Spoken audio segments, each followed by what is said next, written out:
Olá, olá, seja muito bem-vindo para mais essa conversa do Tech in Biz. Eu trago no Tech in Biz algumas pessoas que eu respeito bastante, pessoas que trabalham comigo, que já trabalharam comigo, gente que eu conheço mesmo, tá?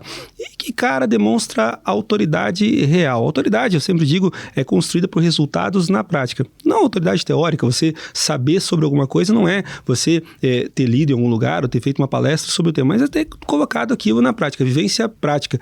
E o cara com quem eu vou conversar hoje tem um bocado de vivência prática num monte de áreas. Tô falando com um dos meus ídolos de infância, adolescência e tudo mais, tá? Tô falando com meu amigo Silvio Angonês. Tudo bom, Silvio? Tudo bem, Leonardo. Um prazer estar aqui contigo. Espero que eu possa ajudar em alguma forma. Cara, ajudar de alguma forma. Meu Deus do céu. Deixa eu dar um contexto sobre quem é esse cara. Deixa eu falar um pouquinho sobre o Silvio, tá?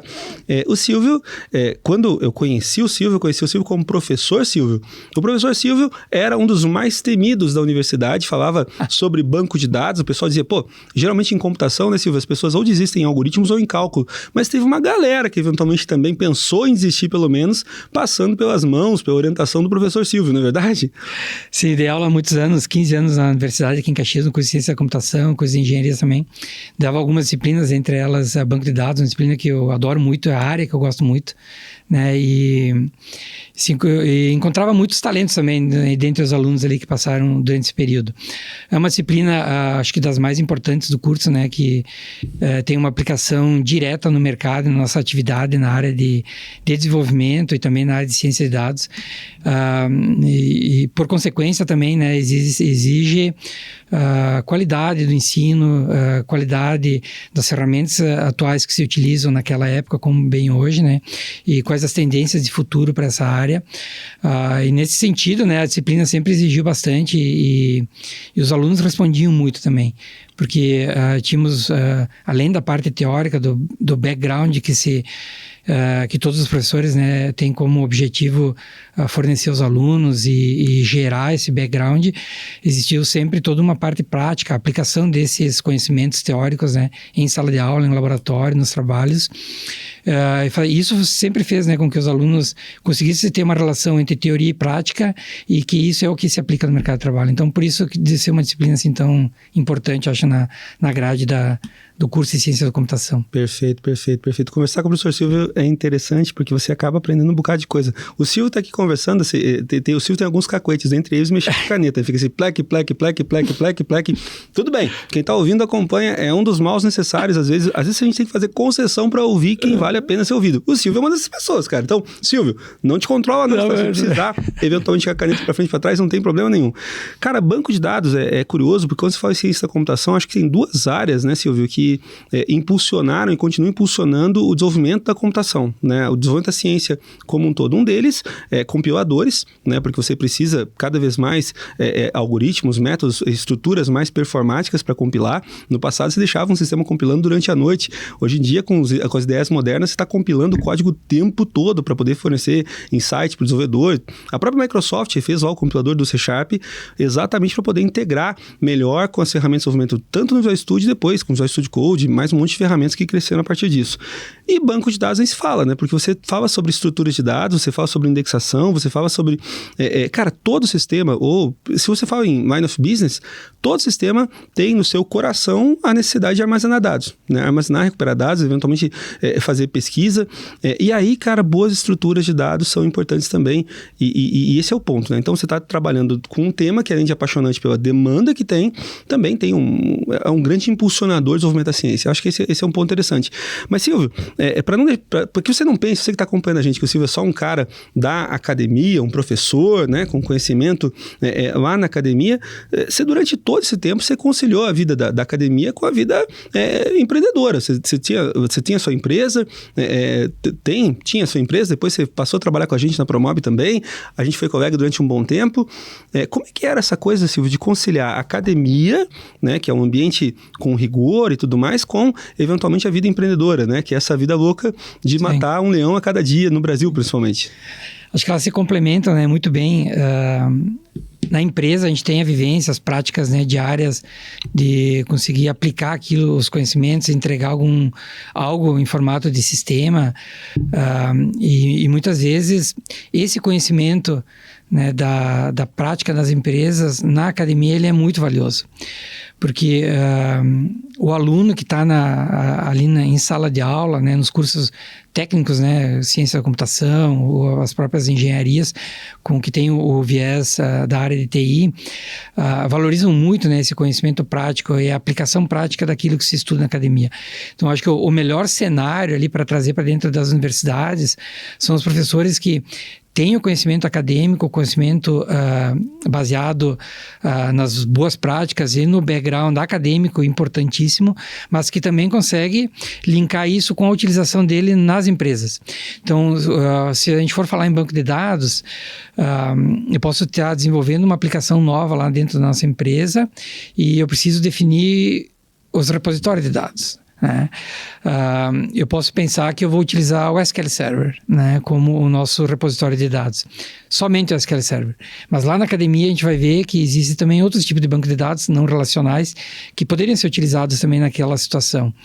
Então, se a empresa, né, teve a experiência de desenvolver sistemas, por exemplo, com bancos poliglotas, aí teve mais do que um banco de dados, ou bancos de dados específicos que são mais direcionados a resolver aquele problema, e a gente trazer essa informação para dentro da academia, vai talvez contribuir muito com os alunos, porque eles não vão indicar uma solução só.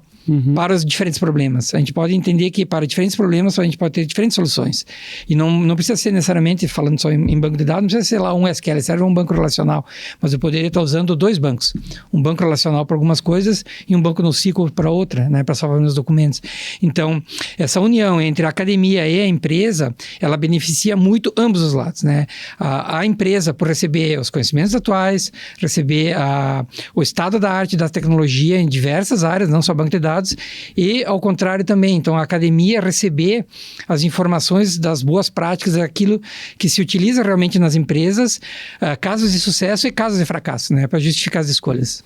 Esse é um ponto interessante, porque eu sempre fui um defensor, Silvio, de você buscar os fundamentos, né? Entender um pouquinho mais sobre como as coisas funcionam. Então, se você conhecer, por exemplo, quais são os algoritmos utilizados para indexação, não que você tem que ser um especialista, que você consiga implementar esses algoritmos na unha, mas se você conhecer esses algoritmos, se você conhecer essas estruturas de dados, eventualmente você passa a entender um pouquinho mais sobre como utilizar o banco como consumidor, você passa a saber como consumir o banco de uma forma mais apropriada. Você começa a entender, por exemplo, quando o índice faz sentido, quando o índice não faz sentido, né? O que vai acontecer na prática quando você solicita uma indexação, quando você solicita, por exemplo, a materialização de uma view, falando só no caso do SQL Server, que essas coisas são importantes para que você possa, muito mais do que ter domínio de uma tecnologia, tecnologia não, um produto específico, né? Tentando ser um pouquinho mais rigoroso, um produto de mercado específico como SQL Server, como Oracle, você entender um pouquinho mais sobre o que está acontecendo por trás e quais são as similaridades, né? E você consegue transportar o know-how de uma ferramenta para outra ferramenta. Eu acho que eventualmente é isso que a academia acaba ajudando também a fazer, né? É isso, entender como funciona por trás, né, daquilo que tu está utilizando, não ser apenas um usuário, mas entender do que está acontecendo para poder explorar o produto com toda a sua potencialidade, né? E evitando problemas, né, pelo desconhecimento ou pelo mau uso. Tem um matemático, agora eu esqueci o nome dele, mas ele fala que a matemática é a arte de você dar o mesmo nome para coisas diferentes, né? Agora não vou lembrar qual foi quem disse isso, mas é interessante que quando a gente pensa sobre teoria dos conjuntos, né? Daí você vai aprender um pouquinho sobre teoria dos conjuntos, sobre matemática discreta, todas as coisas que as pessoas às vezes veem na faculdade, veem na academia, mas acham que não tem exatamente grande aplicação. Quando você vai para banco, você vai perceber que lá embaixo é teoria dos conjuntos, tem um bocado de matemática discreta, teoria álgebra linear, cálculo relacional. Cálculo relacional, ou seja, tudo isso acaba entrando ali, né? E essa capacidade de abstrair, ou seja, cara, eu não tenho que aprender sobre como funciona a indexação no SQL Server. Claro, cada produto tem sua especificidade, mas eu tenho que aprender sobre como funciona a indexação no SQL Server ou no Oracle. Eu tenho que ter sobre o que é indexação na prática, né? E quais são os algoritmos envolvidos, o que é recuperação de dados, o que você fala quando se faz, o que acontece quando você faz um full touch, por exemplo, né? E aí você evidencia, poxa, aqui nesse sistema, uma das fraquezas dele daqui a pouco é trabalhar com full touch, então vou utilizar um banco de apoio para poder fazer busca, né? São cenários de uso e aplicação, mas você precisa saber um pouquinho mais sobre o que forma o banco, em termos mais abstratos, para daí poder tomar decisão sobre quando usar um banco ou quando usar outro, né? Exato. Então, em situações, falando lá do SQL Server, posso ter uma aplicação que precisa pesquisar com muita frequência em tabelas com volume de dados enormes, e quando falamos enormes aqui, dezenas, centenas de milhões de dados em uma mesma tabela. Sim. E eu preciso fazer pesquisas nela, e eu continuo usando o SQL Server, fazendo uma pesquisa, um like, por exemplo, né? Usando em uma coluna que é texto, que é uma string que tem ali dentro. Quando eu tenho 100 registros, 1000 registros, 10.000, talvez a performance, né, o desempenho seja muito bom.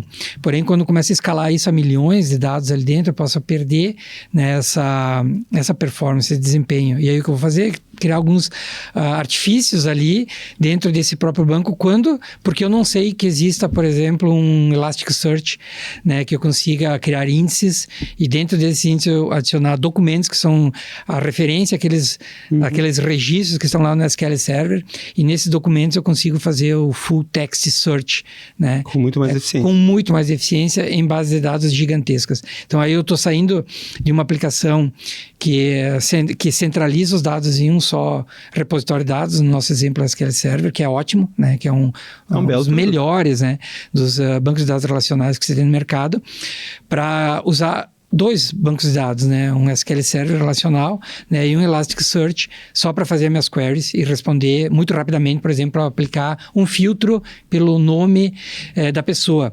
E como ele tokeniza, né, a informação, eu não preciso usar um like. Se eu pesquisar lá Elemar e tiver no início, no meio, no fim, ou semelhante a Elemar, ele vai identificar o dado. Essa busca por semelhança é interessante, né? E é o que o Fulltext entrega pra gente, que o Elastic entrega bem pra gente. É claro, né, que à medida que os anos vão passando, eu acho que esse talvez seja o grande trabalho, né, de empresas como Oracle, como Microsoft, as fornecedoras de bancos de dados, as principais, né, aí pegando os bancos de dados de código fechado, um dos grandes compromissos deles é exatamente perceber quais são as dificuldades do dia a dia do desenvolvedor e tentar fazer com que o banco resolva isso por trás das câmeras, né? Ou seja, deixa eu tolerar aqui esse deslize do desenvolvedor para poder eventualmente achar uma solução que ele não acha. Então, aí surge a figura do planejador da consulta, né? Aquele cara que vai perceber a consulta e dizer, pô, deixa eu tentar montar aí uma estratégia para executar isso aqui, porque o cara me pediu isso de maneira declarativa. E essa é uma coisa interessante também, né? O SQL, como linguagem, ele é declarativo, ele fala sobre a intenção e não necessariamente sobre o como, né? Porque você tem no meio lá um agente inteligente que, a princípio, né, tenta verificar como é que eu faço essa consulta. Por isso mesmo que eu digo que bancos de dados impulsionam o desenvolvimento da ciência, né? Porque existe sempre essa demanda crescente por lidar com um volume cada vez maior de dados e, cara, os programadores não necessariamente estão ficando mais qualificados. Aliás, há quem diga que com o passar dos anos, nosso povo está mais Nutella, né? Tá um tantinho mais limitado. Curiosidade, né, Silvio? Tipo, eu tive, depois, inclusive, da gente trabalhar, eu tive a oportunidade de colaborar com um projeto no banco de dados NoSQL, que é o RavenDB, né, que é um banco de documentos. E ontem eu estava falando, por curiosidade, estava falando com um engenheiro de lá, e a gente falando sobre a natureza das indexações, né? Por exemplo, uma máxima. Eu digo que em arquitetura de software, a escala destrói sonhos, né? Como você estava dizendo, trabalhar com um volume pequeno de dados, qualquer estratégia serve. Quando você trabalha com uma escala maior, uma das coisas que, por exemplo, o Raven ganha em performance é que ele não vai executar, por exemplo, o processo de computação, agregação durante uma consulta. Ele executa isso tudo no processo de indexação. Ele gera índices para isso, né? Então, e ele utiliza como estratégia, mas como é que eu faço para poder manter o índice atualizado sem ter que reconstruir o índice o tempo inteiro? Ele utiliza MapReduce, né? Sim. Então, tem estratégia MapReduce para você poder fazer esse cara funcionar. Então, é engraçado porque quando o pessoal vai demonstrar no Raven, você fazer uma consulta de agregação, por exemplo, em cima de 1.000 registros ou 1 milhão de registros, tem a mesma performance. E por que tem a mesma performance? Porque o índice vai ter, em termos discretos, o mesmo volume, né? Sim. Mas aí você precisa entender outros conceitos, você precisa entender de tupla, você precisa entender... Cara, é o tipo do conhecimento, né, Silvio, que te dá, daqui a pouco, uma fluência para poder fazer... saber com os recursos que o otimizador do banco tem à disposição, te dá fluência para saber o que pedir melhor, né? E esse eu acho que acaba sendo um segredo. Sem dúvida. Vou dar um exemplo, então, nessa linha aí. Na modelagem, né, de bancos de dados que vão suportar um volume muito grande de dados, aí estamos falando na casa de dezenas, centenas de milhões em uma mesma tabela.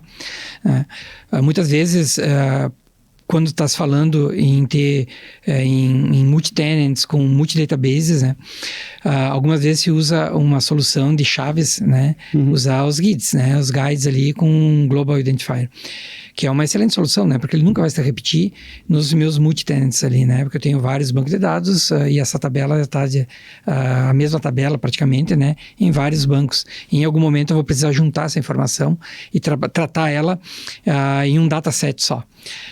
E se eu definir elas como guides ali, eu não vou ter esse problema de duplicação nunca, né? Uma PK, por exemplo. É uma ótima solução, né? E é uma solução viável. Porém, a gente já teve esse tipo de experiência e nós vamos ter de lidar com um problema, que é a fragmentação dos índices. Quando eu tenho uma chave primária assim tão grande como um guide de 34 bytes, né, caracteres ali, sem a máscara, provavelmente eu vou ter uma área de índice fragmentada. E com um volume grande de dados, com o tempo, essa fragmentação vai ter um impacto muito grande no desempenho e na recuperação, direto pela chave, né, ou nos relacionamentos. Isso vai me obrigar a ter rotinas, por exemplo, diárias de reindexação. Se eu estou reindexando, eu estou degradando muito a performance do banco naquele momento. Então, vou reindexar de noite, mas estou falando de uma aplicação global, que o noite aqui é dia lá. Então, eu estou tendo, obrigatoriamente, ter uma rotinas de reindexação que eu vou fazer durante a minha noite, que estou comprometendo a performance, né, o desempenho na minha aplicação no outro lado, lá no outro time zone. Então é uma decisão importante. Se eu não sei isso, né, e eu descobri só lá na frente, como eu mudo isso depois que eu tenho milhões, talvez bilhões, né, de dados nessa tabela. É uma definição de estrutura, né, de arquitetura que tem que ser conhecida. E muitas vezes, se a gente pensar lá só no lado acadêmico, por exemplo, eu posso dizer, não, a melhor solução é essa, que é esse tipo de índice. Mas se eu for lá na vida empresarial, na prática, para quem já trilhou esse caminho, talvez essa seja uma solução, mas talvez não seja a melhor para esse tipo de cenário. Então, acho que o conhecimento, o background da área acadêmica, de como as coisas são feitas, como você falou, Elemar, da criação dos índices, né, usando o índice como o foco ali na nossa discussão, ela é muito importante porque isso pode ter um impacto, né, na modelagem da nossa aplicação lá quando eu estou construindo ela previamente. Se eu tiver decisões corretas aqui nessa etapa do processo, certamente eu vou ganhar e não vou ter problemas que seguramente surgirão no futuro. Esse ponto é interessante, Silvio, porque, de novo, você vai conectando. Quanto maior são as demandas de escala, maiores são as demandas de conhecimento sobre como as coisas funcionam, né? Para que você possa tomar, de novo, decisões que são mais qualificadas. Eu sempre digo que quando você toma uma decisão em arquitetura, você sempre traz com ela um benefício e um problema, né? Tem um ônus e o bônus. O trade-off está sempre presente, né? A arquitetura de software é a arte de resolver trade-offs, né? Porque a gente está sempre lidando com o lado bom e um lado nem tão bom daqui a pouco de alguma coisa. E um ponto interessante, Silvio, nesse aspecto você precisa... Eu sempre digo, cara, se você não sabe qual é o lado ruim da decisão que você está tomando, é porque você não está preparado ainda para tomar essa decisão. Por exemplo, só para tentando aprofundar um pouco a discussão aqui, né? Cara, você tem uma busca falando sobre ciência da computação básica, algoritmos, né? Se você tem uma lista que é não ordenada, a única forma de você conseguir chegar e determinar se um elemento está na lista ou não é a partir de uma busca linear. Ou seja, você vai fazer da complexidade O de N aqui para conseguir achar esse cara. Então, quando você bota um índice, a forma como o índice geralmente é explicado é colocar as coisas em sequência, então você tem a possibilidade de fazer uma busca com binary search. Então, você vai fazer BS aqui, certo? E aí, BS tem complexidade de O de log de N. Rapaz, dá um medo falar besteira, porque quando você está na frente do mestre, que, por Deus o livre. Mas, enfim, né? Silvio, se eu falar alguma besteira, me corrige, tá? E, perfeito. Cara, só que assim, uma das coisas que se faz com PK, por exemplo, PK é uma base de chave. Você sabe que chave é única, chave é para localização. Cara, mesmo log de N, quando você está falando em bilhões, cara, melhor do que log de N é o O1. E aí, como é que você faz para ter O1? Poxa, que estrutura de dados eu posso utilizar para índice que vai me dar O1? Cara, hash table. E aí, quando você pega a hash table, você fala sobre a geração, a conversão dessa PK numa chave que seja uma chave hash não criptográfica. E aí, o banco vai tomar a decisão de usar uma chave hash não criptográfica. Só que se você já implementou eventualmente uma hash table na vida, você sabe que, um dos grandes problemas que você tem que lidar com que podem impactar a performance do banco da tua hash, é exatamente o tratamento das colisões. Então, você tem que ter um mecanismo que vá evitar a colisão. Só que Evitando colisão, você corre o risco de aumentar a fragmentação. E aí, aumentando fragmentação, eventualmente você incorre nesse problema que o Silvio está trazendo para a gente. O que a reindexação traria como benefício? Seria, por estatística, o banco poder tomar decisão sobre qual é o maior tamanho adequado para essa hash e, consequentemente, aí tentar diminuir a fragmentação. E consegue tomar decisões mais qualificadas, sempre, como tudo, né? Com informações a mais, eu aprendo sobre a estrutura de consulta, o banco mesmo consegue dizer, poxa, ontem eu usei esse tamanho, agora eu posso mudar esse parâmetro. E, cara, isso faz diferença. Só que percebe, você precisa saber, primeiro, que uma hash é gerada a partir de uma chave hash não criptográfica, que isso vai ser para uma estrutura que provavelmente vai ser um mecanismo como a hash table, não vai ser uma árvore binária, que é o que você ia usar para binary search. Por quê? Porque você está tentando buscar, em alguns cenários, O de 1, só que esse O de 1 eventualmente não funciona também quando você quer consultar intervalo, né? Que é uma coisa que... E aí o banco tem um monte de decisões. Detalhe, tá? No dia a dia, para aplicações pequenas, não faz diferença. Mas quando você cresce, né? Quando você cresce em escala, você conhecer essa estrutura é interessante. Inclusive, né, Silvio, para daqui a pouco... De novo, eu não vou manter essa busca em cima desse banco principal, mas eu vou ter um banco auxiliar, muitas vezes um dynamo da vida, para fazer chave-valor rápido, né? Para poder separar, segregar operação de gravação versus operação de leitura. E aí você chega em CQRS e mais um bocado de coisa. Cara, legal. Mas, Silvio, além disso tudo, você tem uma veia empreendedora forte, né? Porque você montou, você teve a tua própria empresa, depois a gente trabalhou junto, e na estrutura em que a gente trabalhou, você era meio que o líder de um produto e, consequentemente, era como se fosse o CEO daquela área de produto também. Eu percebo, e aí, Silvio, por exemplo, eu conheço a tua história, eu sei do esforço que você faz, por exemplo, para conciliar a família, a academia, mais a empresa, né? E, cara, desafio de fazer mestrado, doutorado, essa coisa toda. Cara, eu entendo que fazer um doutorado, por exemplo, se aproxima de um esforço empreendedor. Né? Você tem que ser movido por um sonho. Todo mundo diz que você não entende os seus motivos, só você mesmo. Às vezes nem você, mas você tem que continuar, persistir. Né? Como que esse balanço de empreendedor versus acadêmico, como que uma coisa ajudou para outra na tua carreira? Sim, eu acho que para nós que trabalhamos na área, né, de TI ali, empreender faz parte de uma etapa da vida ali, né? A gente caminha muito nesse sentido porque normalmente as pessoas que trabalham na nossa área, ela tem esse incentivo, né, de fazer coisas novas, de entregar alguma coisa palpável. Isso te leva muitas vezes a identificar gaps, a identificar oportunidades, e aí tu vai empreender, né? Porque tu enxergou um espaço ali que tu consegue resolver ele com um produto ou conhecimentos que tu possui. Então, empreender me parece que é um caminho bastante natural assim para nossa área e muito legal, né? Porque isso valoriza muito a nossa profissão, né? Valoriza muito os cursos da universidade que conseguem gerar egressos ali que são referências na área empresarial também, não só na área técnica. E também porque a nossa área existem pessoas muito inteligentes, né? São pessoas muitas vezes diferenciadas, né? E que conseguem gerar soluções diferentes para problemas existentes ou resolver ou gerar situações que a gente nem imaginava, né? Benefícios, produtos novos que a gente nem imaginava.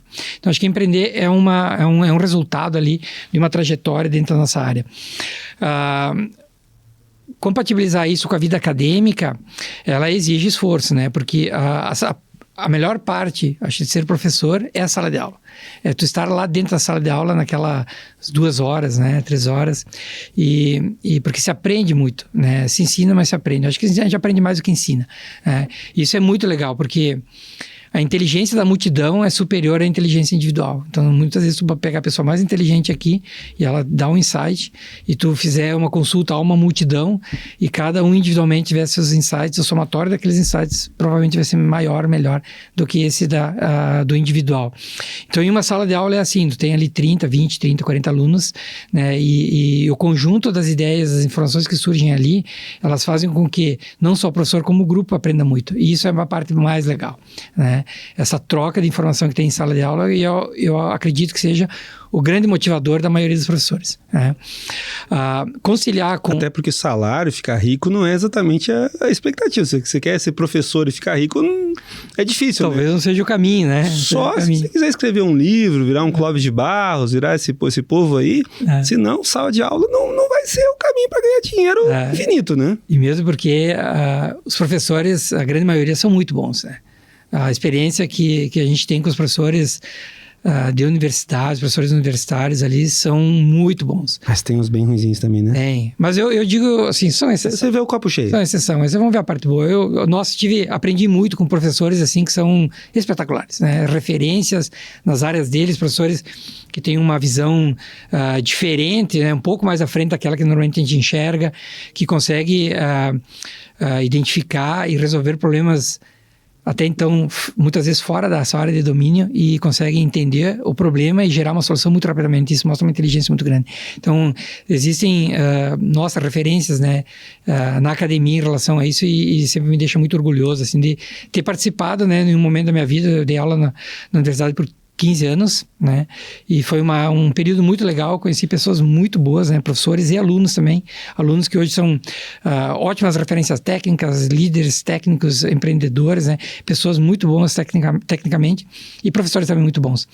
A questão que não é tão simples para o professor é o fora de aula, né? É preparar aula, preparar provas, corrigir trabalhos. Exige muito esforço. Então, muitas vezes, a gente enxerga um professor só durante aquele período que está em sala de aula, mas exige muito mais fora, muito mais. Preparar a aula, se manter atualizado, preparar aulas interessantes para os alunos, né? Que engajem o aluno em sala de aula, né? Que sejam conteúdos atuais. Então, uma ementa, ela tem que ser constantemente revisada e trazida para a realidade do momento. Não adianta querer ensinar banco de dados lá de trás, né? Sim. Então a gente tem que trazer hoje para a situação atual. E outras disciplinas, né? Algoritmos, né? Tu falaste ali em complexidade, né? De algoritmos. Como um engenheiro de dados, como um engenheiro de sistemas, ele consegue modelar uma aplicação pensando em dados, ou fazer a arquitetura de um sistema, se ele não passou ou não teve uma disciplina de teoria da computação, por exemplo, que estudou complexidade de algoritmos, e ele não sabe o que é um problema ODN, OD1, logDN, né? Se o problema ele é um problema linear, quando falasse de OD1, ou é um problema que ele vai ser exponencial, Sim. Com uma complexidade exponencial. Então, eu aqui testando no meu ambiente de staging, com 10 registros, com um problema simples, nossa, o desempenho foi muito bom, né? Mas aí, quando eu levar isso para produção e ele escalar a quantidade de dados ou a complexidade do problema, eu vou ir para um problema de ODN ao quadrado, né? Então, se eu não souber a complexidade de algoritmos, como eu posso ser um bom engenheiro, né, de dados e de sistemas? Então, esse conhecimento que é dado na academia, muitas vezes a gente, durante o processo acadêmico, o aluno não enxerga onde vai aplicar, onde eu vou aplicar essa matemática aqui que eu estou aprendendo em cálculo 1, né, em álgebra, né, eu vou aplicar. Né, indiretamente, muitas vezes diretamente, isso vai fazer com que eu entenda como o algoritmo funciona e eu projete as coisas melhor lá na empresa. Então, essa conexão que eu vejo como ela é muito importante, né, entre a empresa e o meio acadêmico, quer dizer, aquilo que a gente estuda na academia, ele é aplicado de alguma forma, né, lá nas nossas implementações, nas nossas decisões nas empresas. Esse ponto é um ponto interessante, né, Silvio? Porque toda vez que você faz um software, todo descuido que você tem no código, né, você paga em lata, né? Cara, se eu não tiver um cuidado grande aí para fazer o meu sistema, cara, o custo vai ser ter que ter uma máquina maior, né, potencialmente. Beleza. Só que às vezes, só ter a máquina maior, além de economicamente inviável, às vezes é impossível. Então, por exemplo, se fala sobre problemas, eu digo, cara, por que muitas vezes na vida prática as pessoas dizem, não, mas o Elemar trabalha muitos anos com desenvolvimento de software e eu não sinto falta desse conhecimento. Bom, você não sente falta desse conhecimento porque provavelmente o tipo de sistema que você desenvolve trabalha com uma escala que é muito pequena, que não te demanda isso mesmo. Você escreve qualquer coisa e o sistema consegue te entregar do outro lado sem problemas. Além do que, os próprios bancos, né, os sistemas as linguagens também estão corrigindo as besteiras que a gente está fazendo, os compiladores e os bancos de dados, né? Eles estão corrigindo as besteiras que a gente faz, só que às vezes não dá para corrigir. Por exemplo, né, é importante que você reconheça, por exemplo, um problema que tem uma complexidade exponencial, porque, poxa, eu sei que eu não vou conseguir terminar isso aqui com algoritmo determinístico, vou ter que buscar uma heurística, né? E aí você sabe o que é uma heurística? Não sabe? Pois é, talvez enfim, né? Eu vou trabalhar com programação dinâmica. Exato, e aí tem várias estratégias de tentar contornar assim, pô, isso aqui eu tô resolvendo no banco, isso aqui não é para resolver no banco, vou ter que resolver no meu código mesmo, porque o banco não vai fazer isso bem. Esse tipo de entendimento, eu sempre digo assim, o seguinte, ó, o teu repertório determina o tipo de problema que você consegue resolver. Sim. O teu repertório determina isso. Mas o teu repertório também determina o tipo de problema que você consegue perceber. Né? Às vezes, se você não tem repertório, você não vai perceber, por exemplo, que não é normal a tua aplicação tá demandando tudo isso de servidor, por exemplo. Não é normal. Né? Agora, a tua falta de repertório vai dizer, poxa, sempre foi assim, Sim. assim continua sendo. Aumentou o sistema, vamos botar mais máquina e ponto. Né? Só que, de novo, quando você passa a ter esse repertório, isso te dá habilidade em duas perspectivas. Numa perspectiva como engenheiro, porque você consegue entregar mais valor, e também como empreendedor, sabendo, poxa, o que eu posso eventualmente esperar de diferente disso que está acontecendo. Quais são os custos que eu estou tendo que eu não precisaria ter? Mas, Silvio, avançando um pouquinho, você acabou fugindo um pouquinho da pergunta que eu fiz, que era, cara, a coisa do empreendedorismo para poder fazer o mestrado. Mas eu quero puxar para outra área. Você falou sobre se manter atualizado, Silvio, e você é um cara apaixonado por dados, né? Você mesmo falou de outras disciplinas, mas você, para mim, é conhecido como Silvio, o professor terror dos bancos de dados, né? Enfim, o Donald Knuth, você falando sobre trabalho, né? Eu vi uma vez que o Donald Knuth, que é um dos pais da computação, The Art of Computer Programming, um dos deuses da computação, ele fala que pai do conceito de aleatoriedade, algoritmo gerado número randômico, tem muita coisa dele, e o Donald Knuth fazia o seguinte, a proposta dele para corrigir os trabalhos dos alunos era a seguinte, não sei se tu conhece essa história, mas é o seguinte, cara, o Knuth dizia, cara, do teu trabalho, independente de qual seja o tamanho dele, eu vou ler 2 páginas, mas vou ler 2 páginas em profundidade. Cara, eu vou examinar cada referência, eu vou verificar cada aspecto, eu vou examinar o teu trabalho em profundidade. Se tiver qualquer coisa de fraude, se você tiver feito cópia, né, qualquer coisa, eu vou garantir que eu vou te entregar. Mas, somente em 2 páginas. Você tem que me entregar 2 páginas boas.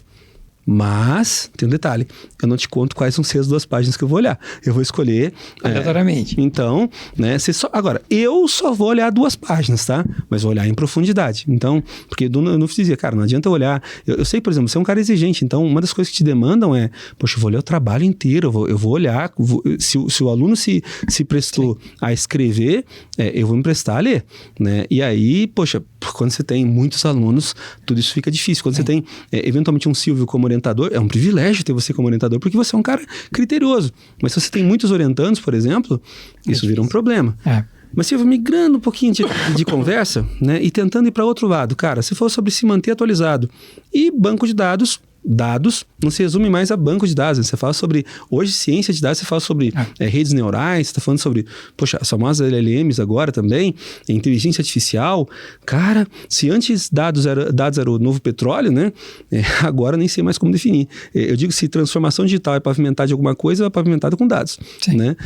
Me fala, Silvio, para onde que você está olhando hoje? Quais são as coisas que estão te chamando a atenção? Deixa eu pensar um pouco... Vou falar então um pouquinho da trajetória acadêmica, o que me motivou a me manter atualizado. Na verdade, o Paulo foi colega nosso lá do RH, lá na Promob, né? Há um bom tempo atrás surgiu uma especialização, né? A pós-graduação e especialização na URGS em Data Science, Big Data and Data Science. Aí o Paulo, do RH, que viu e me disse, cara, eu trabalhava já nessa área, né? E ele me comentou alguma coisa em relação a isso. Aí foi me informar e disse, bem legal, vou fazer. Isso foi antes da pandemia, né? Eu comecei em 2018, terminei em 2020. Fiz essa pós-graduação, né, em Big Data e Data Science na URGS. Qual o objetivo? Me manter atualizado, né? E entender o que vinha de novo nesse período na área de dados e na área de AI. Motivado por um comentário de um colega de trabalho. Né? Foi muito legal e devo isso ao Paulo, né, até hoje. Fiz essa pós e achei muito interessante, muito legal. Terminei a pós e aí já tinha feito mestrado, né, também na URGS em banco de dados temporais. E ali eu tive minha orientadora foi a Nina Edelweins. Banco de dados temporais, séries temporais. Banco de dados temporais. E aí segui nessa linha, né, fui professor também bastante dessa disciplina de banco de dados e outras disciplinas também, né? De disciplina de algoritmos, de programação, de banco. E orientei muitos trabalhos também de final de curso de TCC. E se falasse em profundidade, então vou fazer um comentário sobre isso que eu fazia com meus alunos ali, que muitas vezes a gente quer, em um trabalho, explorar todo um conteúdo vasto, né? Então eu usava como exemplo que se eu pegar esse copo d'água aqui, ó, e derramar ele aqui nessa superfície, né? Nessa superfície aqui dessa mesa, ele vai preencher toda a superfície. Então ele preencheu todo um conteúdo. Mas vai ser raso. Porém vai ser raso. E se eu for ler esse pedaço aqui, né, essas 2 páginas, ele vai ser raso. Agora, se eu fechar o escopo e dizer que agora a minha superfície é essa aqui, ó, e eu despejar essa mesma copo d'água aqui, esse meu conteúdo ele não vai abranger toda essa superfície, mas vai abranger mais profundo. Uma área menor e mais profundo. Então, o que a gente quer? A gente quer generalizar mais do que ser profundo numa área de conhecimento específico. Essa é uma decisão importante, né? Quando a gente vai fazer um trabalho, ou mesmo quando a gente quer definir a nossa carreira, né? Então, eu quero ser mais generalista, quero ser mais especialista.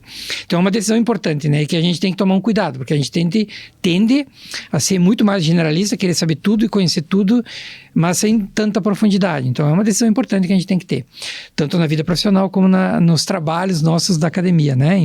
Decisão importante. E que é papel do orientador, né? Conduzir isso também, né? Beleza. Em relação, terminei então a etapa ali das pós-graduações, eu fiz algumas, né, tanto na área técnica como também na área de gestão de business, que é muito importante também, porque muitas vezes tu precisa ter esse conhecimento também de gestão das pessoas, né, porque tu precisa lidar com as pessoas, né, e dar a ela condições de trabalho. Né, a um programador, a um analista, a um cientista de dados, né, a um engenheiro de dados. A gente falou algumas atividades que são de engenheiro. Então, tu precisa, além da área técnica, tu também tem que ter a área de gestão para poder suportar essas pessoas e gerar a elas perspectiva de crescimento, conhecimento disponível para eles se aprofundar e se melhorar profissionalmente, gerar ambiente de trabalho produtivo, agradável e engajado, né, com a equipe e com a empresa. Então, o conhecimento técnico é muito importante, mas não só, né? No final do dia são pessoas, né, Silvio? São pessoas igual a nós, com as mesmas ansiedades, os mesmos busca por conhecimentos, os mesmos problemas, frustrações, a gente tem que saber lidar com isso. Fui então para o doutorado, aí decidi para o doutorado lá na URGS, fazem 4 anos, né, que eu comecei o doutorado. Eu trabalho na área, então o meu doutorado é na área de ciências da computação, muito voltado à parte de AI. Então a minha orientadora é a professora doutora Renata Galante, uma pesquisadora, assim, excelente, das maior qualidade técnica e também comportamental, assim, uma pessoa de fácil trato, excelente, né?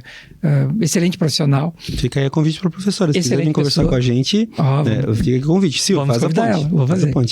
E a gente trabalha, então, com grafos heterogêneos. Então, a minha pesquisa é melhorar a qualidade dos dados através de embeddings heterogêneos em grafos heterogêneos. Essa é a minha pesquisa, né?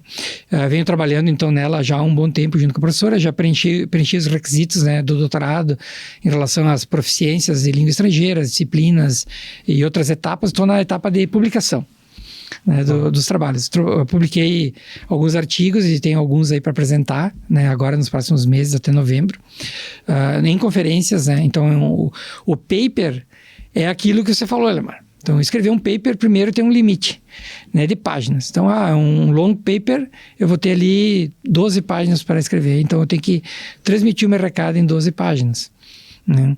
Como tu escreve, né, algo que teria talvez centenas de páginas, tu condensa em 12 páginas e que elas sejam informativas, com uma densidade abrangentes boa. E com profundidade. A densidade. Né? Porque normalmente o que acontece ali é que os avaliadores, né, eles vão ler o teu trabalho, eles começam ali pelo abstract, e isso aí já pode te desqualificar.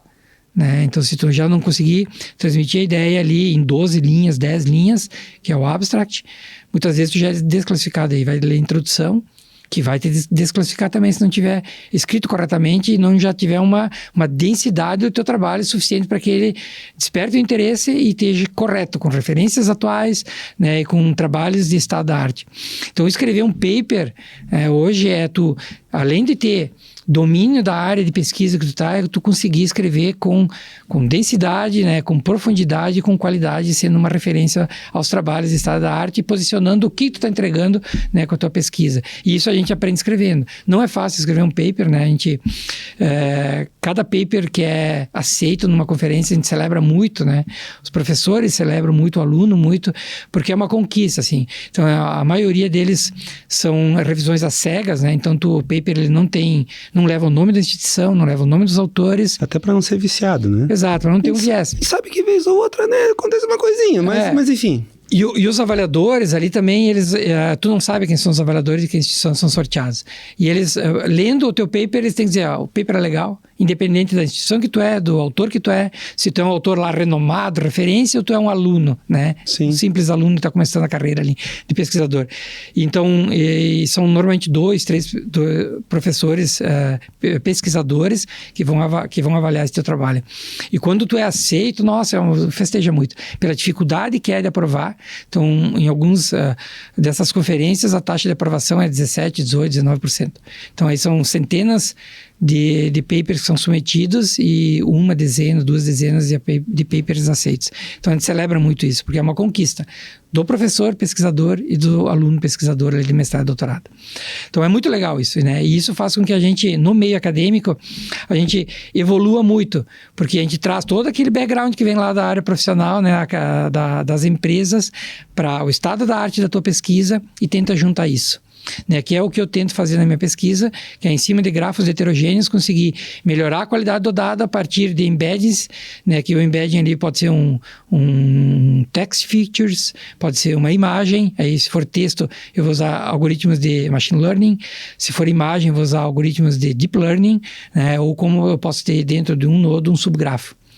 E aí eu tento descobrir o conhecimento que tem aí, salvar esse dado dentro do próprio nodo como embedding, para que outras aplicações, tipo downstream applications, né, aplicações subjacentes, tipo sistemas de recomendação, utilizem essa informação que agora está embedada no grafo, em cada nodo do grafo, e recomende, né, com uma melhor acurácia, né, com um nível mais alto de acurácia nas recomendações ou em qualquer outra aplicação do nosso mundo real, né, não só voltado à recomendação. A gente usa a recomendação ali como sendo o nosso baseline, né, para medir as métricas. Olha que interessante. Aqui eu quero fazer alguns recortes para a gente poder conectar com algo bem prático para as empresas, você entender o que... Se você não entendeu alguma coisa que o Silvio falou aqui, agora fica tranquilo, tá? Você e meia torcida do Flamengo também não entenderam.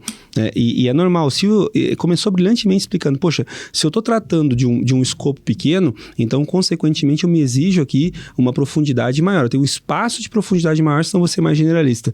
O que acontece no texto acadêmico, especificamente, quando você fala de um artigo, de um paper, é que diferente do senso comum de escrever um texto que seja uma mensagem clara, com vocabulário simplificado, pensando no leitor genérico, ali não, você está sabendo que as pessoas que vão apreciar o teu trabalho são pessoas com conhecimento e que vão ter condições de, eventualmente, entender o texto. É o que se espera, né, Silvio? Pelo menos é o que se espera. Nem sempre é assim, mas é o que se espera. Então, o que acaba acontecendo? Se o teu trabalho é um trabalho de 12 páginas, cara, mesma coisa, no lugar de um livro de centenas de páginas, aqui eu vou estar escrevendo um conteúdo em 12, então esse conteúdo vai ter que ter uma profundidade, né? Uma profundidade grande, vai ter que ser denso e profundo para poder, eventualmente, capturar algo que seja interessante e que seja um ponto de contribuição para a ciência. Então, olha só, se você acha que foi o Jeff Bezos na Amazon que inventou essa história de criar um mini plano de negócios para reunião e que seja em 7 páginas no máximo para poder contemplar, cara, não foi ele que inventou não, tá? Isso aí a academia já faz há bastante tempo. Isso mesmo. E esse formalismo que o Silvio traz pra gente, de novo, essa coisa do pensamento mais abstrato. O que acaba acontecendo? Quanto mais abstrato é o pensamento, eventualmente mais aplicabilidade você encontra para casos concretos. Por exemplo, o Silvio falou sobre grafos pra gente, né? Cara, quando você estuda grafos, quando você se familiariza com grafos, você começa a ver grafos em todos os lugares. Porque grafos é a área da matemática que fala sobre relacionamento. Quando você pensa numa rede social, você está falando sobre grafos, que você tem, eventualmente, as pessoas e as conexões entre elas. Quando você fala sobre um mapa, cara, as cidades são os nós e eventualmente eventualmente você tem as distâncias aí com as arestas. Esse grafo pode ter um peso, por exemplo, que é, por exemplo, a distância entre uma cidade e outra. E, cara, se desenvolveu durante décadas, né, muitos algoritmos para operar bem sobre grafos que, na prática, encontram aplicabilidades das mais variadas. E todo dia, na prática, se encontra uma nova aplicabilidade para alguma coisa, saiba, sobre grafo. Eu tenho que estudar um pouquinho mais sobre grafos heterogêneos aqui para poder falar um pouquinho mais em profundidade o que isso quer dizer. Mas olha só, embeds, cara, quando você fala sobre LLMs, cara, você pensar na construção de embedding é exatamente a estrutura para você poder anexar, eventualmente, a uma LLM conhecimento específico da tua área. Então, como é que você bota uma ChatGPT a responder um pouquinho mais sobre o teu contexto de negócio? Cara, você pode fazer uma tool para poder pesquisar e interpretar, ou você pode embedar essa estrutura para que o motor lá possa fazer a coisa toda funcionar. Esse conhecimento que o Silvio está apontando para a gente, cara, ele vai ter aplicação lá em recomendação no e-commerce, sem usar necessariamente LLM, mas sim, daqui a pouco ele vai mexer isso com um LLM, vai trazer e vai conectar essa coisa. Então, esse tipo de conhecimento é um conhecimento de fundação científica, que acaba dando base para você desenvolver mais coisas. E é exatamente esse é o perfil, né, Silvio, que eu defendo para as pessoas que trabalham com exímia. É claro que no meio... esse é um ponto interessante, né? No meio, quando você trabalha com a indústria, talvez seja a grande diferença. Quando você trabalha na indústria, eu falo que consultoria muitas vezes é arte você falar obviedade, né?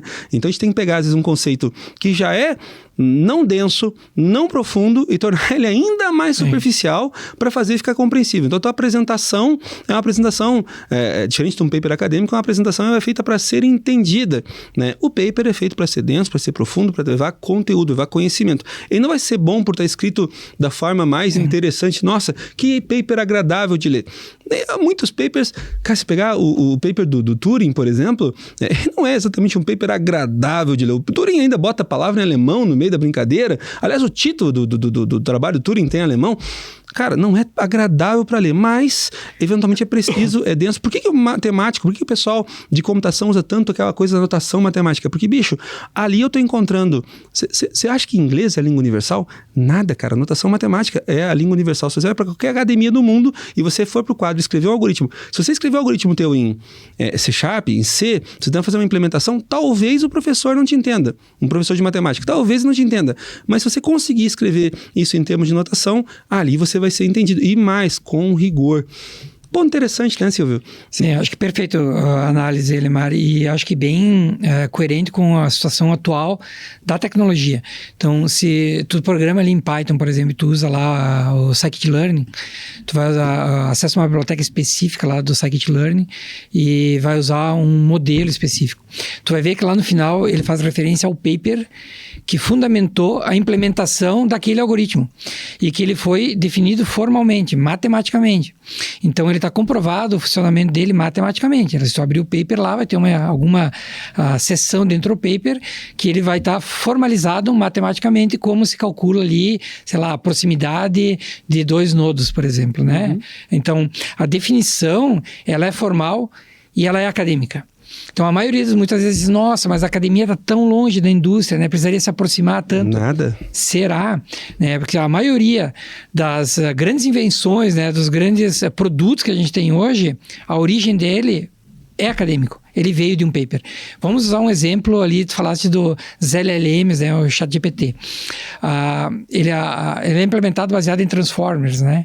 Transformers, ele foi implementado baseado num paper de 2017, que é Atenção é tudo que você precisa. Que nome estranho, né? Para um paper. Isso foi uma transformação, né, todo o processamento de linguagem natural que a gente tem hoje. Então, se hoje a gente consegue traduzir uma frase em inglês pro japonês, né, com qualidade, traduzir ela do português para o inglês com qualidade, né, com muito mais qualidade do que nós tínhamos 1 ano atrás, 2 anos atrás, é por causa desse paper, né, que foi feito em 2017. Escrito em 2017 e virou produto agora em 2023, né, 24 aqui para nós, e que está transformando o nosso dia a dia. Mas foi feito por um pesquisador, né, e foi formalizado de como deveria funcionar. E a atenção é tudo que você precisa. O que é? São as palavras, né, que exigem uma maior atenção dentro daquele texto que ele já conhece. Então ele vai ranquear de acordo com a maior atenção que aquela palavra exige e vai talvez se sugerir a próxima palavra baseada nisso. É um grande insight. né, que você acaba formalizando. Tem um ponto, né, e aí para não gerar polêmica, né, porque tem gente que vai dizer, não, porque a inovação acontece na academia, coisa nenhuma, a inovação acontece fora. Deixa eu te contar, tá? Pode até acontecer fora, mas em algum momento você precisa de alguém da academia para demonstrar que funciona. E como que você conecta tudo isso com o negócio? Eu sempre cito um dos caras que é o Leslie Lamport, né? Eu falo que o pessoal de computação precisa ter novos ídolos, né? Tudo bem, você pode admirar o Uncle Bob, você pode admirar Martin Fowler, mas, cara, vamos admirar uma Liskov, vamos admirar um Leslie Lamport, por exemplo. O Lamport é o cara que garante que tudo isso aqui esteja acontecendo. Porque o Lamport, por exemplo, quando falava sobre Paxos lá atrás, o teorema Paxos é base, né? O protocolo Paxos é base hoje para telefonia, por exemplo. Então, e para rede, para coisa funcionar. Então, quando você fala sobre sistemas distribuídos, você está falando em Leslie Lamport, que é um senhorzinho difícil, meio intragável, complicado, né? Mas olha só, o que o Lamport traz pra gente? Cara, você vai pegar um algoritmo, e esse é um outro ponto interessante. Você pega um algoritmo e você lê o paper. Aí você lê o paper, você não entende. Aí você lê de novo. E você continua não entendendo. Aí você lê mais uma vez. Aí você entendeu. Aí quando você entendeu que aquilo que está sendo dito é bem simples. O ponto todo não está sobre a simplicidade, sobre a facilidade. Não é sobre isso, tá? Mas é sobre o entendimento de que aquela coisa funciona. Sim. Por quê? Porque essa prova, a parte de provar as coisas, né? É uma afirmação simples. Mas, pô, um exemplo simples, cara. Pô, sempre que eu faço a soma de 2 pares, eu tenho um par. Sempre que eu tenho a soma de 2 ímpares, eu tenho um par. Sempre que eu somo um par e um ímpar, eu vou ter um ímpar. Essas são afirmações meio óbvias, certo? Como é que você prova isso? Por quê? Porque tem que continuar sendo verdade. O que se faz em computação, o que se faz na academia? Você vai lá e você prova. E essa prova te dá a fundação para que você possa construir outras coisas. Isso olhando do ponto de vista acadêmico. Mas também te dá a fundação para que você possa construir uma indústria inteira. Cara, hoje você tem, por exemplo, a indústria de telecomunicações que é pautada em provas. Porque imagina, né, Silvio? Você descobriu que... Nossa, pô, tô aqui... Poxa, tem uma situação de exceção que a gente não tinha previsto aqui. Cara, isso é um problema e tanto. Silvio, a conversa tá ótima. Eu adoraria continuar com ela, querido. Infelizmente, nós não temos essa oportunidade, mas os momentos bons da vida são aqueles que a gente gostaria que durasse mais um pouquinho. Essa é uma conversa que eu gostaria que durasse mais um pouquinho. Quero agora, então, agradecer a você que está nos acompanhando. Antes de passar para o Silvio aqui para as palavras finais dele, mas eu quero te fazer um convite, tá? Momento blogueirinho do Elemar. Se você ainda não é inscrito aqui nesse canal, te inscreve, tá? Deixa teus comentários, faz a gente saber as tuas opiniões sobre tudo isso que a gente está dizendo. Você concorda com o que a gente disse?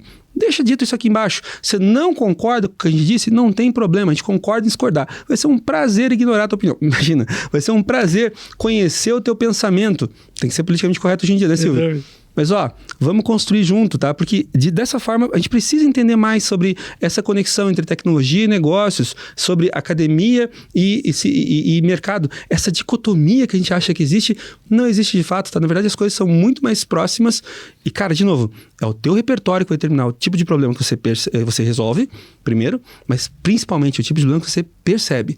Te permita ampliar o teu repertório, porque dessa forma você vai conseguir perceber mais problemas no mundo e, quem sabe, ser mais útil.